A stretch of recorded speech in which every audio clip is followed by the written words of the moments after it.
नमस्कार शेतकरी बंधूंनो, आज आपण प्रत्यक्ष डाळिंब शेतात येतं. डाळिंब शेतातली एक तुम्हाला माहिती सांगतो.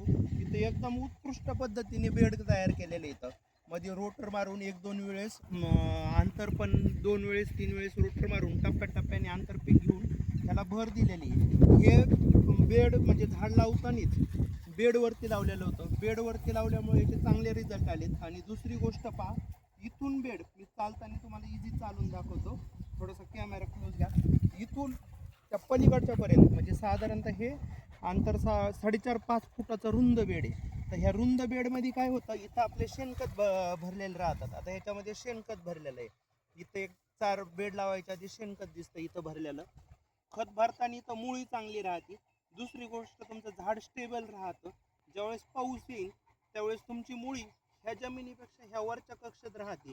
जर सलग माल आहे तुमच्या झाडावरती आणि 8-10 दिवस पाऊस लागून राहतोय, जरी काळी जमीन असेल तरी तुमची मुळी ॲक्टिव्ह ह्याच्यात राहते. आणि त्याने काय होतं, तुमचं फळं बॉईल न होणं, फवारलेल्या औषधं, सिस्टमॅटिक औषधं ज्यावेळेस फवारतो त्यावेळेस मुळी त्याची काम करीत असली पाहिजे. ती गोष्ट डाळिंबात खूप महत्त्वाची आहे. ती गोष्ट आपल्याला ह्या बेडमध्ये मिळते. तर काही लोकांचे कसे असतात, एकदम बेड झिरो बेड केलेत म्हणून करायला, पण ह्याच्यामध्ये बघा प्रॉपर साधारणतः हे जमिनीपासून 1 फूट उंच स्लोप आहे. आणि पलीकड पण इथला जो पेस आहे, हा जो पेस आहे हा पण 3 फुटाचा जो, आणि पलीकडच्या बाजूने पण एकदम छान स्लोप आहे. आता ह्याच्यात नंतर काय होईल, इथं एक ड्रिप लाईन येईल, पलीकडच्या बाजूने एक ड्रिप लाईन येईल आणि व्यवस्थित झाडाला खतही होतील. आणि ह्याच्यामध्ये दुसरी गोष्ट, इनलाईन वापरलेली आहे. हे इनलाईन काय करतं, 3.80 लिटरचा डिस्चार्ज येतं.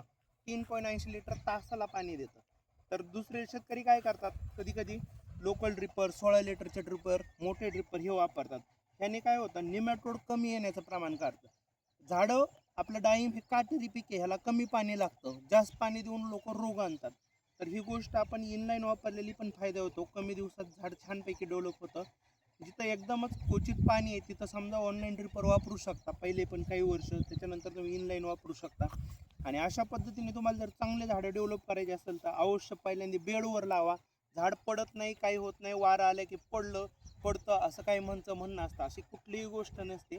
झाडाला खाली पण मुळे असतात. जेवढा रुंद बेस आधार भेटेल तेवढं तुमचं झाड एकदम स्टेबल राहतं आणि त्याचा फायदा तुम्हाला पुढील भविष्यात चांगला माल किंवा चांगलं टनेज मिळण्याचा होतो. जेवढी मुळी जास्त व्यवस्थित अपटेक करील तेवढं तुम्हाला झाडाला वरती टनेज चांगलं भेटेल. अशाच माहितीपूर्ण व्हिडिओसाठी आम्हाला फॉलो करा. Thanks for watching.